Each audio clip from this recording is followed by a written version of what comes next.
Good evening, everyone. We have now arrived at our keynote talks, and the first one is going to begin very soon. It is my privilege to introduce Dr. Rajeev Rastogi for the first keynote. Rajeev Rastogi is the Vice President of Machine Learning at Amazon India. He leads the development of machine learning solutions for Amazon's India business in the areas of search, advertising, deals, catalog quality, payments, among many other divisions. Previously, he was vice president of Yahoo Labs and the founding director of the Bell Labs Research Center, both in Bangalore. Rajeev is also an ACM fellow and a Bell Labs fellow. He has published over more than 100 papers and holds over 100 patents. Rajeev received his BTech degree from IIT Bombay and a PhD degree in computer science from the University of Texas, Austin. And indeed, we are privileged to have him on Kohli Day to render the first keynote. So now I'll pass on the site and the stage to Rajeev. Over to Thanks. Rajeev Rastogi. Thank you, Nimi, for the introduction. So I'm going to talk about machine learning modeling best practices that we have learned about over the years as a result of developing and deploying ML solutions. And in my talk, I will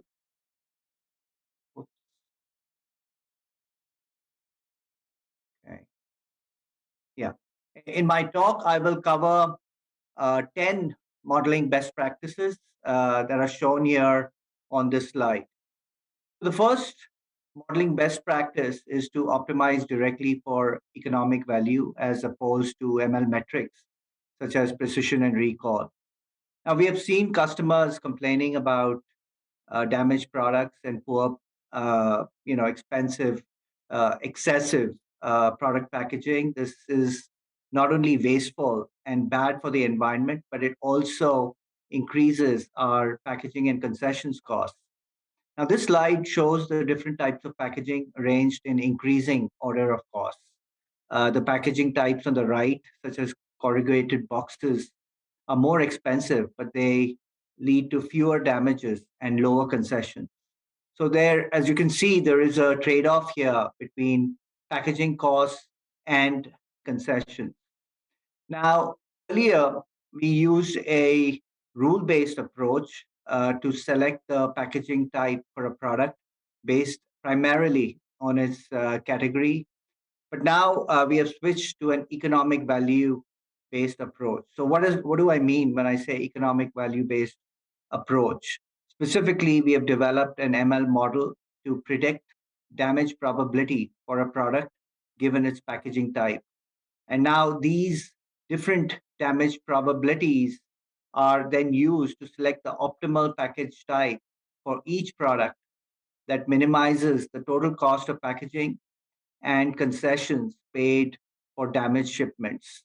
So this term here that you can see in the equation is the product of damage probability and the concessions amount. It is essentially the expected concessions cost due to damage. So our ML-based approach reduces concessions costs by selecting a robust packaging type like a corrugated box for products that are more susceptible to damage. And conversely, for products that are less prone to damage, it selects an inexpensive packaging type, such as poly bag, and this helps to reduce packaging material costs. Now, since we use cost estimates to select the packaging type for a product, we need our damage probability estimates to be well calibrated. And we can ensure calibrated probabilities using techniques here like isotonic regression or flat scaling and so on. So it's extremely important when you're actually estimating costs that these costs be fairly accurate. And so it's super important for applications like these and other applications like advertising for your click probabilities or your damage probabilities to be well calibrated. So that's something to keep in mind. Now, at Amazon, we focus on the long term. So our ML solutions should also optimize for long term economic value. Now, actions have a long term impact or a downstream impact. A product purchase can lead to more purchases, thus resulting in an increase in profit. And on the other hand, a damaged product may cause the customer to shop less on Amazon or even stop shopping on Amazon altogether. And this can lead to a reduction in profit. So, how do we estimate this downstream impact of an action like a purchase or damaged product? We create two sets with very similar data distributions. The treatment set contains customers who have performed the action, while the control set contains matching customers who haven't performed the action. Now, matching between the treatment and control sets is performed based on customer features such as demographics, maybe age, gender, location, purchase history of the customers, tenure, etc. And the difference in 1 year profit between treatment and control is the downstream impact of the action. Now, in earlier when I shown the packaging equation, you had we had this term concessions amount, which captured the short-term costs due to product damage. Now we add to concessions amount another term called DSI damage, as shown in the slide here, and this captures the downstream impact of the damage on customer purchases. So essentially, DSI damage is the long-term reduction in profit due to damage.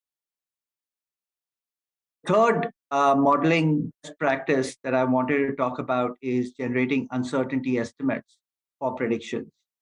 Now, within Amazon, product weight data is critical to shipping fees calculation for sellers, also to determine package recommendations for a product. Now, unfortunately, these measurements, these weight measurements, are come out to be erroneous due to errors in in-house measurements or even sellers entering inaccurate information while they are listing the products. So the business objective here is to predict product weights with error less than X%. Here, X is a constant that is specified by the business. Now, our approach here is to train a light GPM model with quantile loss, and we use this to predict the different percentile weight values. Now, we can use this model to predict weights for all the products, and this would give us 100% coverage. But as you can see here in the slide, it has a high MAPE of X plus 12%, which is higher than our target error specification, which was X%. So this does not really meet business requirements. Now, an alternate strategy is to predict weights only for products for whom the difference between the 95th percentile and the 5th percentile weight value is bounded by 3.3 times the 50th percentile weight value. Now, by restricting the products for which we are predicting weights, we reduce the MAPE from X plus 12% to X minus 3%. Of course, this is accompanied with a loss in coverage. We predict weights for 83% of products instead of 100%. So by suppressing predictions for products whose predictions have a high variance or products whose predictions have high error bars, we are able to reduce MAPE to below X%. In general, it's a good practice to generate probability distributions as opposed to point estimates. And there are many techniques out there to generate probability distributions, such as quantile loss. One can use dropout to generate samples for neural networks.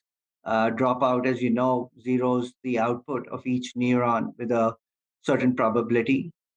And unfortunately, computing the exact posterior is intractable for all but the simplest models. For Bayesian linear regression, we can compute the exact posterior in closed form. So, where we can compute the exact posterior, we would like to use those posteriors, but there are a whole bunch of other approximation techniques for approximating these posterior distributions, like variational inference, Gaussian processes, and so on. Now, address geocodes help us locate addresses on maps and also plan efficient routes for deliveries. Our approach for computing address geocodes leverages geocodes for addresses to which we have successfully delivered packages.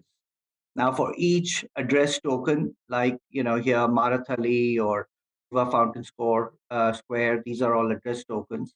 We compute a geocode, which is the mean of geocodes for addresses that contain the token. We also compute for each address token an error radius, which is the variance of geocodes for addresses that contain the address token. Now, if you see here, address tokens that correspond to localities have a higher error radius compared to address tokens that correspond to building names. So, for example, Marathali here is a locality in Bangalore, and it has an error radius of 620 meters, which is much larger than the error radius or variance that you have for Purva Fountain Square, which is a building name. Uh, Now, how do we use these geocodes and error radius that we've computed for address tokens to compute geocodes for new addresses? Now, when we are given a new input address, we combine the geocodes for the different address tokens within the address by taking a weighted average, where the weight for each address token is inversely proportional to its error radius. So, for example, for this address A given here, we have three address tokens shown here. This equation here computes the geocode for the address. Here in this equation on the right, mu's are the geocodes for the different address tokens, and the sigma squares here are the error radius for the geocodes. Now, as you can see, uh, address tokens that have high error radius uh, end up getting lower weights, and address tokens that have a smaller error radius, so for whom we know the geocode with much more accuracy and which have less uncertainty, they end up getting higher weights in our equation here to compute geocodes. This equation here computes the error radius of the geocode for the address. So here again, you can see that if any of the address tokens has a small error radius, then the geocode for the address shown here also has a small error radius. And so, we are able to more accurately predict the geocode for that address. Moving on, in the packaging scenario, we may not have accurate estimates of the damage probability. And there may be many reasons for this. There may be insufficient training data, there could be data distribution changes, or you may just have new products or new package types. Now, most ML models out there return point estimates corresponding to the mean. Uh, However, in reality, there is a probability distribution over damage probability, as shown here in this slide. You can see there's a probability distribution over the damage probability. And the point estimate that is typically returned by ML models corresponds to mean, which is shown here, right? Now, one of the problems here is that the probability distribution over damage probability may have a high variance. And this can create a problem when using the point estimate P mean to select the package type for a product. Now, if the true damage probability is less than P mean, then P mean here will end up overestimating damage probability. and will use excessive packaging.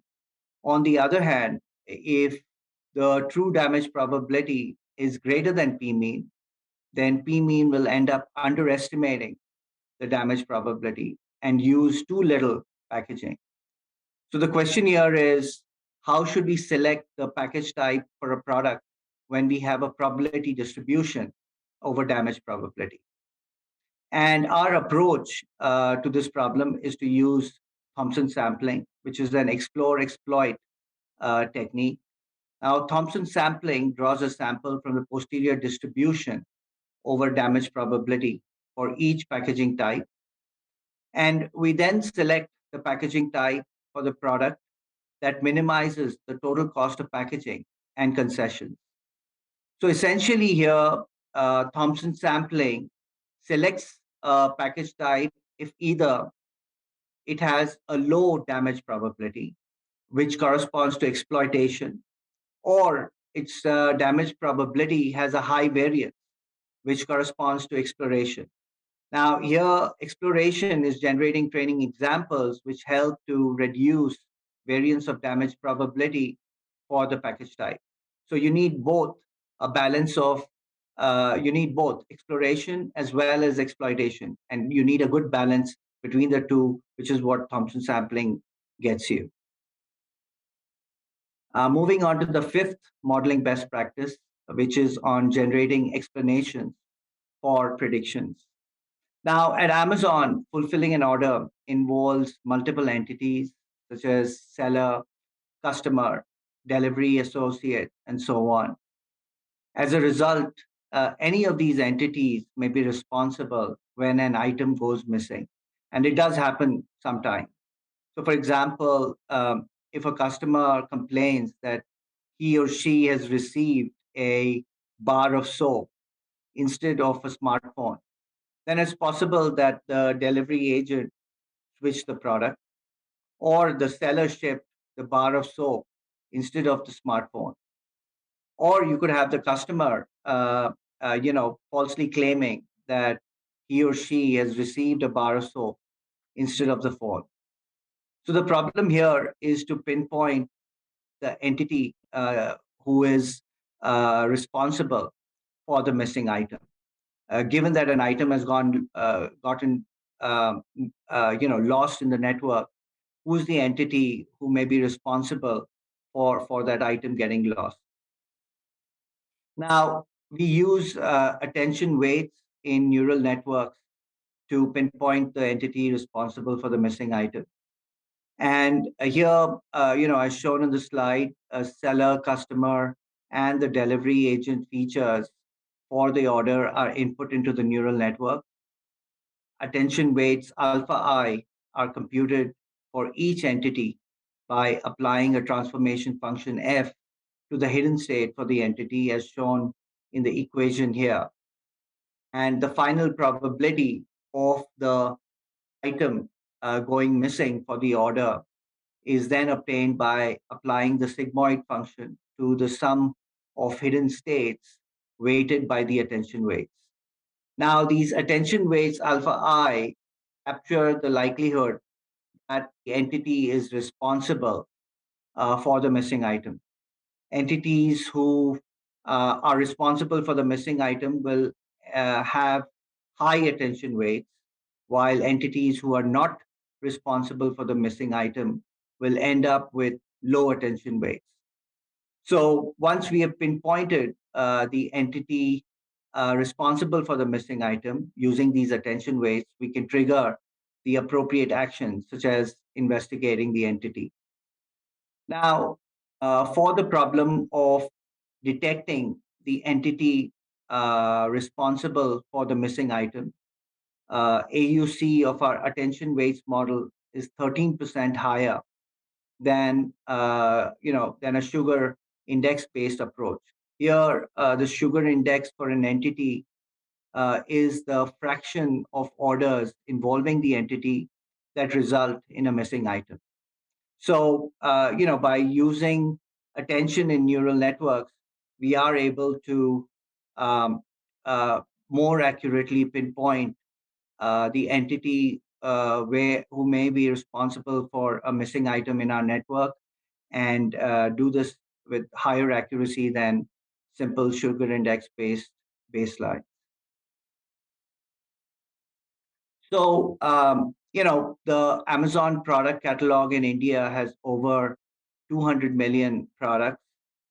However, since sellers are responsible for populating product metadata on our marketplace, some of these product listings end up having defects. And these poor quality listings, can erode customer trust, um, uh, hurt conversions and sales of our products, and also lead to excessive returns. So let me give a few examples of the kinds of defects that get introduced in our catalog. So here, on this slide, we are showing defects involving mismatches between product attributes, such as title and image. So in this first case here, you can see that the title says that the image is a T-shirt, but the product image shows a bag. Similarly here, the title says that the color of the product is blue, but the product image shows a pink dress. So if there was a customer who saw this on our website, they wouldn't be sure whether they're going to get a blue dress or a pink dress. And so most likely they won't place an order for the item. And that is how sales of the item get impacted as a result of having poor catalog quality or having mismatches between product attributes like title and image. Now, in some cases, attribute values like color may be missing for a product in the catalog, and this can hurt search refinement experience. So, for example, here there is this orange dress in the search results, and this orange dress gets dropped from the search results when the customer applies an orange yellow color filter. So the customer may say, just show me orange dresses, and this orange dress gets dropped because the attribute value orange is missing for the product in the catalog. The seller hasn't explicitly filled that attribute value or may have put a wrong value in the catalog. So, key capability to identify and address these defects is um, the ability to extract attributes such as color, material, and pattern from product titles and images. So, as shown in this slide, we can infer that the color of this dress is black from the product title and image. Similarly, from the product title, we can infer that the material for this dress is cotton. And similarly, from the product image, we can infer that the pattern for the dress is solid. So, we use ML models here to extract attribute values from product titles and images and use the extracted values to backfill missing values in the catalog.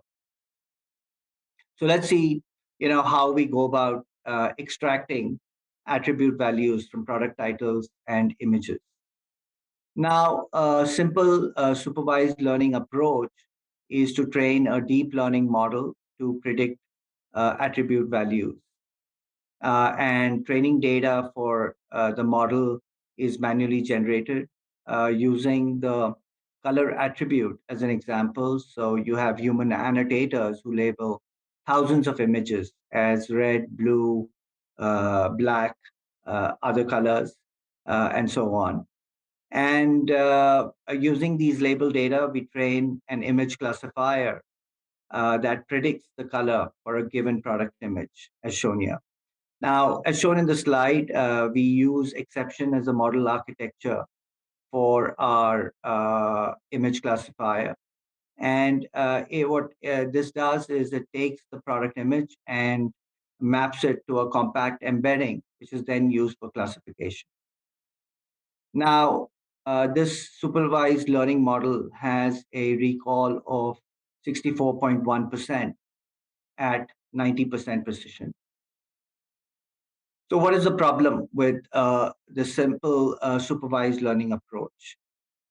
Manual labeling to create training data is expensive. So, to scale to hundreds of attributes, we need to eliminate human generated training labels. So, one of the big problems with the supervised learning approach is it needs human annotators to generate all the annotations for the labels, right? Which are these attribute values. So, this is where a technique called CLIP comes in. CLIP stands for Contrastive Language Image Pre Training. And this was proposed earlier last year to learn image representations from text and perform zero shot predictions without requiring any manually labeled training examples. So let's see how CLIP works. CLIP jointly trains an image encoder and a text encoder to predict correct pairings of a batch of image text training examples. And to do this, CLIP learns a multimodal embedding space by jointly training the image encoder and the text encoder to maximize the cosine similarity between image and text encodings of real pairs in the batch while minimizing cosine similarity of embeddings of incorrect pairings, right? So the training objective of CLIP ensures that uh, embeddings of text image pairs are close to each other, and while embeddings of unpaired text and images are pushed further out from each other. Okay, and CLIP is pre-trained to predict if an image and a text snippet are paired together in its data set. And to perform zero-shot classification, we reuse this capability.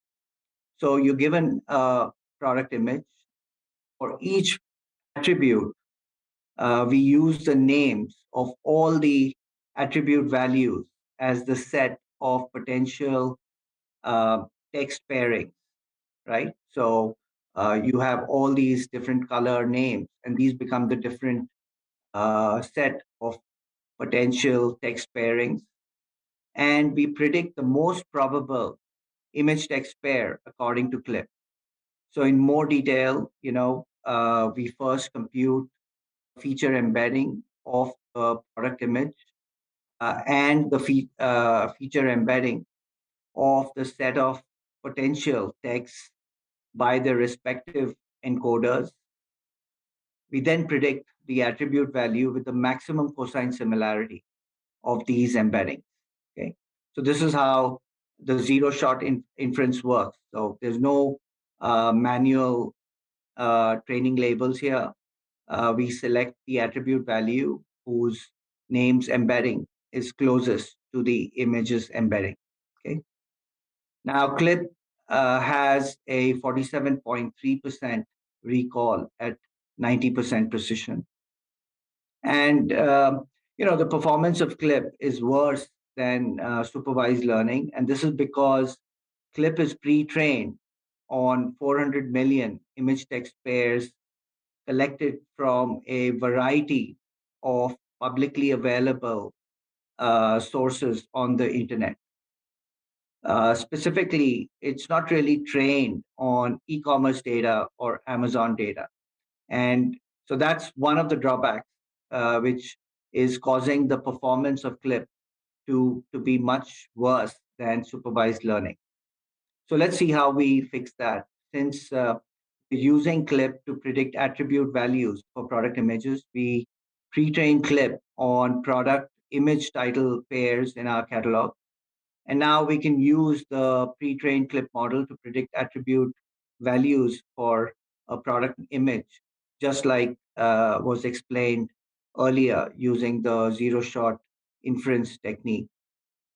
Now, pre-trained CLIP improves the recall at 90% precision from 47.3% to 53.4%. However, it still has worse performance compared to the supervised learning model. And this is because the training process maps the entire title and image to the same embedding space without leveraging attribute specific training labels. Okay. So let's see how we can get around that problem. Now, a large number of um, products have attribute values populated in our catalog by sellers, as shown in this table at the right-hand side of the slide. So you can see that the product catalog has information about different attributes of the product. Like, for example, here the color of the product is black, the material is cotton, and occasion is casual, and so on. Now we can leverage these catalog attribute values to generate training labels, and in turn use the training labels to fine tune the clip image encoder, and then use the fine tuned clip image encoder to predict attribute values, right? As shown here on the slide.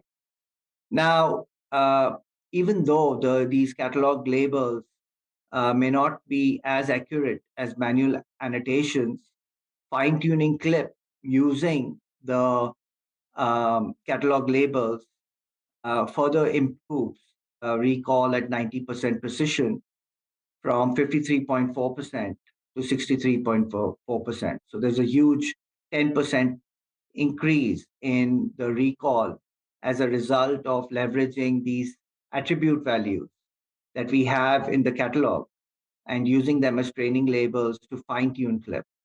Okay. And seventh uh, modeling best practice, and which ties in with our with this running example, is that we want to leverage as many signals as possible. So besides product image, the product title, as we saw earlier, also has valuable information about attributes. So for example, here from this product title, Janasya women's black cotton western dress, we can conclude that the color of the dress is black and the material is cotton.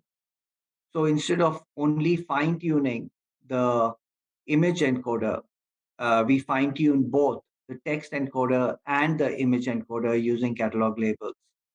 Now, to improve the representation power of the image and text encoders, we also have added a cross-modality attention module here to learn correlations between text tokens and uh, image regions. For example, black that's present in the title and black regions in the image, and the resulting text and image embeddings are combined to then predict attribute values. And this multimodal framework further improves recall at 90% precision from 63.4% to 68.7%, exceeding the performance of the supervised learning model that I'd shown at the start, which had a recall of 64.41%. So, by pre-training clip using our Amazon catalog data, leveraging attribute values in the catalog as training labels, and also leveraging multiple modalities such as image and text, we are able to, beat the supervised learning model, and that too with zero manual labels. So all of this is, doesn't use any manually generated training labels. So it is important to, um, do pre-train your neural networks and also leverage as many signals as possible to get the best performance for your models. Now, let me go to the eighth modeling best practice, which is to design loss functions carefully. Now, our ads coverage is impacted due to lack of matching ads for search queries. So we don't, there are instances where we may not have ads that match perfectly with the queries. And so then we don't show any ads. Now, one way to increase ads coverage is to find semantically related queries and then show ads for those queries. So, for example, here we reformulate the query geyser to water heater that is semantically related, and then show water heater ads for the query geyser. Right. Similarly, you can reformulate chappals to slipper and purse for men to men's wallet. And what this does is it allows us to show relevant ads for search queries that earlier didn't have matching ads. And this helps us to increase ad revenues. Now, we use deep neural networks here to learn semantic embeddings for products and queries, leveraging product purchases and clicks. The queries and products are input into the neural network, as shown in the slide here, to learn these embeddings, EQ and EP. And one observation here is that there is natural ordering between purchases, clicks, and impressions. Purchases imply higher similarity between query product pairs uh, compared to clicks, and clicks imply higher similarity between query product pairs compared to impressions, right? And we want to exploit this when we come up with our loss function equation. So this loss function here ensures that for query product pairs that um, result in purchases, the cosine similarity between embeddings of the query and product are greater than theta p, where theta p is a constant, it's a threshold.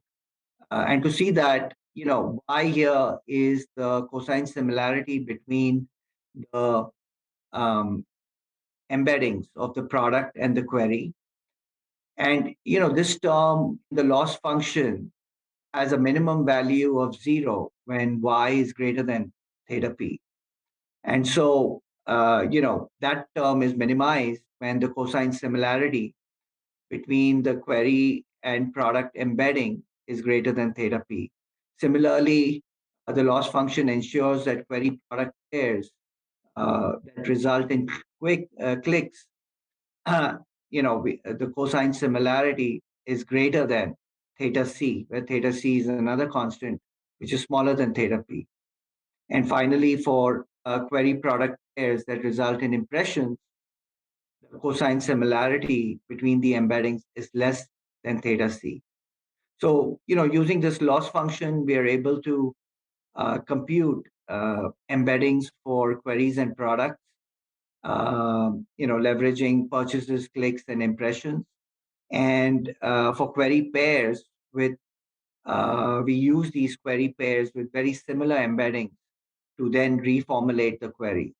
Okay, like query, water geyser to water heater or chappals to slipper. And so we use the similarity of these embeddings of queries and products to do the query reformulation. As another example, we have been working on a business problem to segment customers into baby boomers, Gen X, millennials, and so on.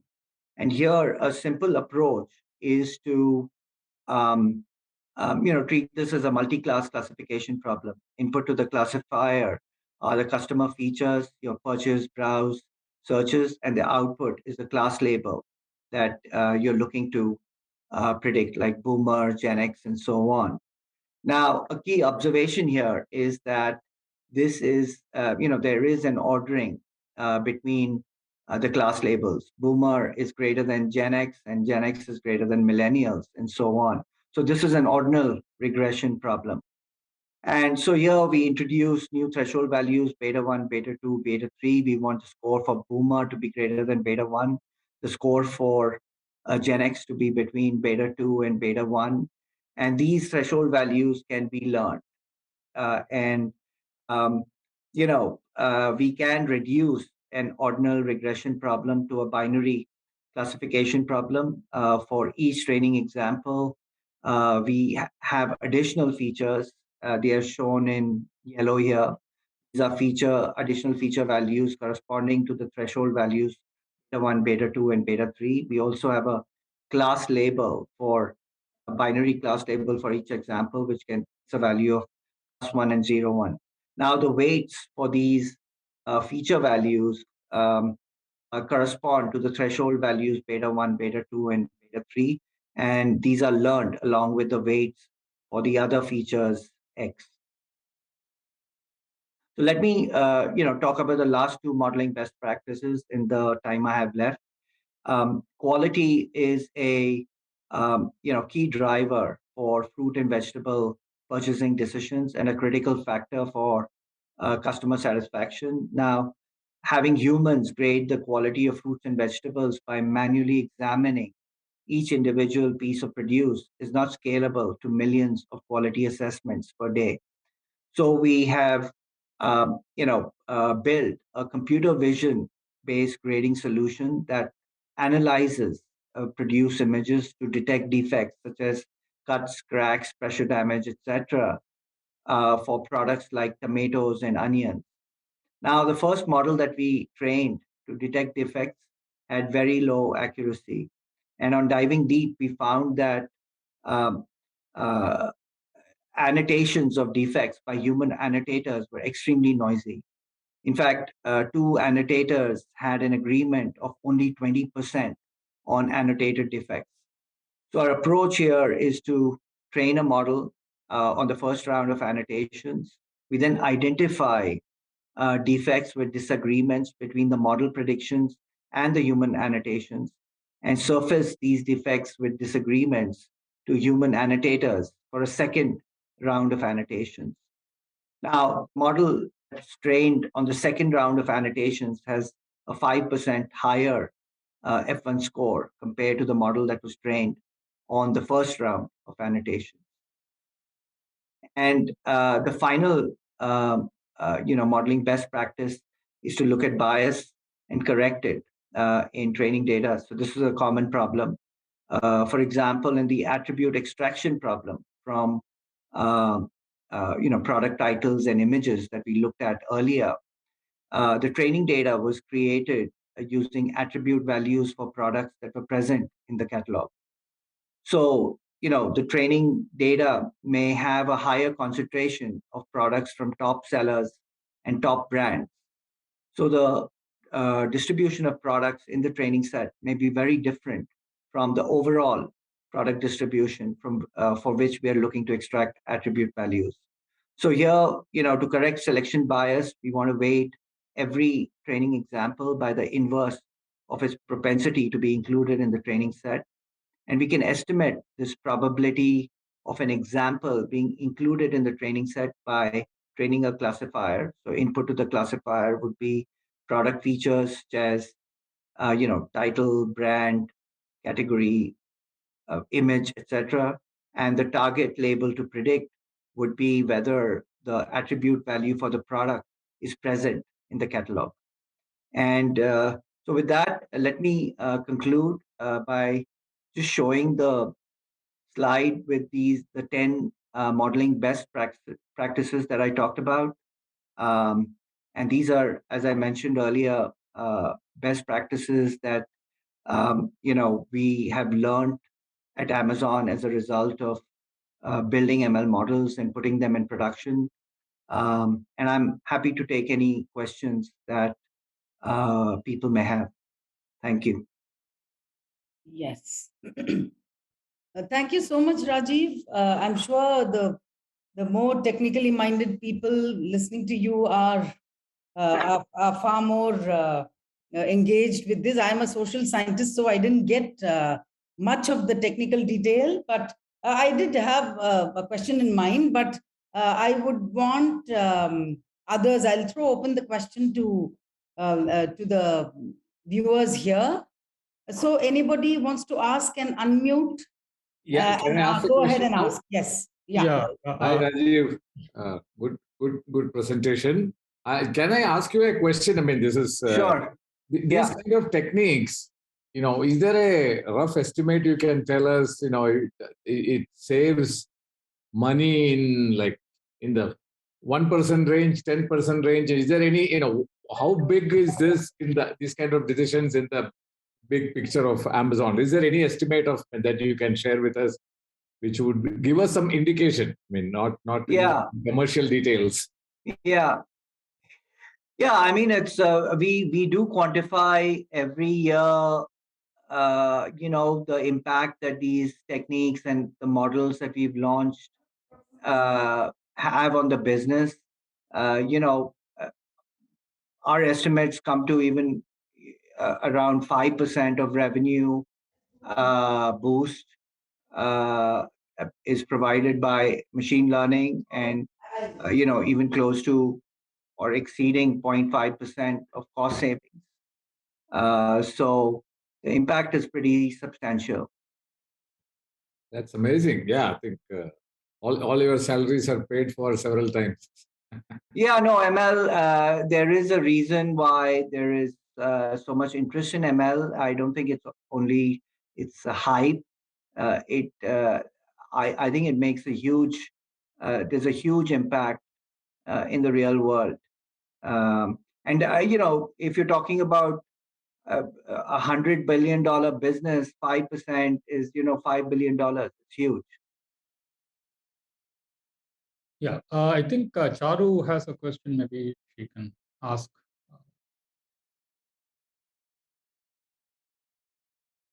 Hello. I think she says it's a very nice presentation. People could relate a lot with this. What do you think is the reason to have 64% recall even with supervised learning model for images? Looks like too less. Yeah, I mean, it is not an easy problem. We are trying to, that particular problem, we were looking to try and predict the color of a product. And you've got to keep in mind, the products could be the top that a person is wearing. So your image may has the person, it has it could have some of the lower portion of the person. So these images are not, first of all, the quality of the images could vary. They're not all perfect images that are shot in studios. Many are images are uploaded by sellers.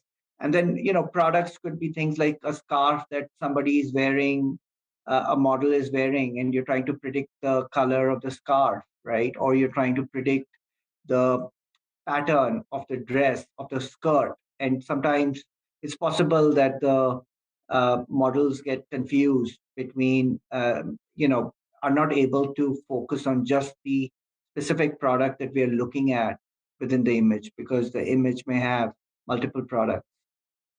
So that does cause, so those are some of the reasons. But again, I mean, I'm happy if you want to just drop me a note. I can try and come back with more detailed reasons. But roughly those are the reasons. We are trying to predict attributes of products, right? So this could be like a color of a product, or could be the whether it's a full length dress or a half length dress, and so on. So I have a question on this loss function. Was that, is it the standard triplet loss, or was this a loss function which was designed by Amazon? Or the loss function for the... the embedding to be closer and farther away, right? So for the queries and the product. It's just a variant. I think it's quite similar to a triplet loss. The only thing here is we were also, we have purchases clicks and impressions. But I'm sure, yeah. So it was just trying to put an ordering on the embeddings that are learned. So I think it could be modeled by a triplet loss. It was a sort of a variant. But yeah, I think it goes on ordering, which is slightly not common. Right. Other thing which I felt, which when we try to force this cosine distance, right? I mean, like we have one embedding which is very different here. I mean, like, so I think it was, there is a query and there is a product pair, and the embeddings themselves possibly are quite far off in their space of embedding, so to speak. And then we are trying to push this cosine distance to behave in a particular way. Right. And we have seen this. There is a problem which we have faced. Like there is this in computer vision. There is these deep descriptors, and if you have a strong rotation in an image, and we try to, and there is this correspondence between the image pair. So and then you say that these two descriptors should be the same despite this presence of rotation because they are the same. Right. And we find that you're not able to really learn that, whereas classical SIFT descriptors which predict orientation, like they tend to sometimes that. So how much is the physics? Because here it's like a brute force. I mean, like I'm saying this one descriptor and another descriptor, and I'm saying that they should be close and something should be far off. How much is it is pushing that way working out? By the way, that particular application only used text. We didn't use images there, but it was like text titles and all that. But I think the point that you make is valid. I think there's a lot of tricks also that are used at the pre-training stage to like BERT does the you have the masked language models. I think in the computer vision space, you could do a bunch of things. Of course, there's visual BERT and things like that, but you also could put some translations in the image or rotations in the image and put the constraint that the embeddings have to be closed for them, right? So you could put in artificial constraints during and pre-train the embeddings to use similar ideas as masked language model, and also put in transformations and insist that those embeddings be close together. Sure. I mean, I'm kind of amazed that at this the hierarchy you have. So you seem to be quite plugged in. Do you have time to really look at these research, or how does it operate? Or this is just a question which I have up. Well, I'll be honest. I mean, I am not able to get into great depth of a lot of the work that my organization does. We're over 150. We've grown a lot. We are in Australia. We're in Seattle. We are in Berlin. So my org is not just in India. We're fairly big in India as well, but it's a fairly large org. A lot of work goes on. But I also have very good set of a great leadership team that I can delegate a lot of work to. So I think the only way you can scale is really have a very strong team, so that a lot of babysitting is not required by them. So you can carve out maybe 20 or 30% of your time to catch up on research. And of course, I review a lot of the work that my teams do. So I learn a lot from just internally, doing reviews of interesting projects and work that people are doing. And we have a lot of internally within the org, we have, reading group sessions where people present their work to the entire organization. So that's also a great opportunity for all of us to learn about the latest that's happening. So I try and attend those reading group sessions where people present their work, make presentations of their work. So that's also another way of kind of staying a little bit in touch with what's going on. Yeah, sure. Just like in academia, I think professors learn a lot from students. I mean, we have a similar model here. I was surprised because the scale at which we operate at a much microscopic scale. So we are a little bit more closer to students is what but I'm kind of amazed, like you went through it with pretty flawlessly. So Madhav, if his natural neural network doesn't add creative value, he'll be replaced by a deep neural network in company. Yeah, that's deep. Right, Rajeev? Absolutely. I think it feels like it may be a couple of decades, but that could happen sometime in the future. Okay. Any more questions? Okay. Can I ask a very social sciencey question, Rajeev? Yeah, sure. So I always wonder how do you value human intervention in all your the kind of future research you're doing? Are you looking to replace the human intelligence with the machine intelligence as much as you can, or do you recognize the limits to machine intelligence? I'm always interested in how we deal with the hype of AI, right? So I'm just thinking, Right. what do you do with all this wonderful data you're sitting on that is exclusive to your company? How does that help you in understanding the greatness of human intelligence itself? So there are two questions here. One is all the wonderful data, and the other is where do you see the limits to all the machine intelligence? Yeah, like I said, there's definitely a lot of value that AI and ML bring to companies. I think they can bring a lot of value uh, to society as well, right? I mean, like I was talking to somebody who was very interested in robotics and building robots that could give company or take care of older people. In Japan and many of the European countries, the population is becoming older, so they feel like you need robots sort of to help senior citizens, because it's not everybody can afford, it's very expensive to have humans take care of others, right? Especially when the older population has grown so much. And, giving them company and so on. Loneliness is a big problem, depression, and so on. So ML and AI can play a big role.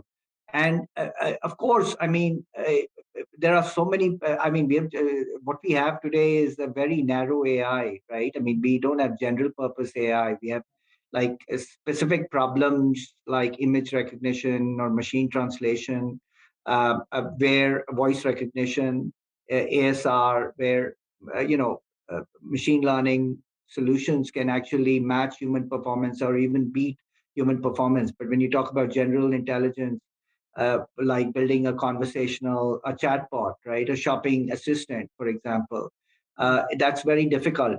So all our work really has a human in the loop. So, for example, we are building a shopping assistant, right? That will guide you to a product that you may be looking to buy. So it may ask you, what price range are you looking for? Do you have a brand preference? Do you want to use your cell phone to play games or take pictures, or so what is the use case and so on? So it's going to try and get some data from you and then make recommendations on what is the phone that you may want, which is exactly what a shopkeeper does, and even answer questions, right? So we want to build something like that, and of course, it's not an easy problem. Chatbots have a fairly checkered history of goofing up and so on. But the fact is, we always have this option for the user to be transferred off to a human, because if the conversation isn't going right and we detect that, and we're not able to really answer questions and so on, in our ML models, there's always going to be a clause which says if you're not confident about a response, then hand it over to a human, right? So, the way ML is going to work is where machines can learn the task well. Certain tasks they're definitely good at, we'll use machines, but there are many tasks, like comprehension and so on, where ML doesn't do a good job, and there, humans will be there in the loop. In fact, when we were creating a question answering database on products, we are using machine learning to create a possible answer, but everything is vetted by humans because there are so many applications where the precision requirements are very high. You can't give people wrong answers. They're just going to stop trusting you, right? So typically, when the machine is very confident, we let it through. But when the machine may not be confident, then humans will come in and do curation, right? And if we can reduce even 80%, I mean, because a lot of things out there are automatable, right? There is a 10-20% that is really difficult.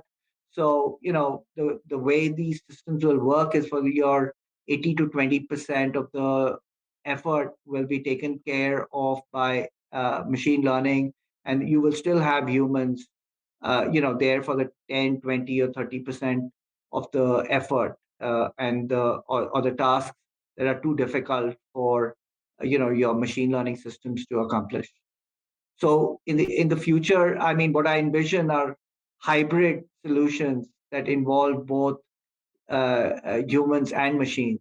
And just going back to the question answering question bank example, there also, the machines can help by taking multiple snippets, maybe 5 or 10 snippets that it feels like have the answer to a question, and then let the human formulate the answer, right? It still helps in terms of reducing the effort to creating the question bank, because the human doesn't have to start from scratch. The machine can provide a bunch of snippets or a potential answer that the human can then refine, and instead of taking an hour, maybe the human takes 10 minutes, so you still save quite a bit, improve productivity and efficiency.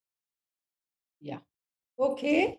Thank you, Rajeev, for patiently answering my social sciencey question. I think we have overshot the time, and Professor Mossam is also here. Welcome, Professor Mossam.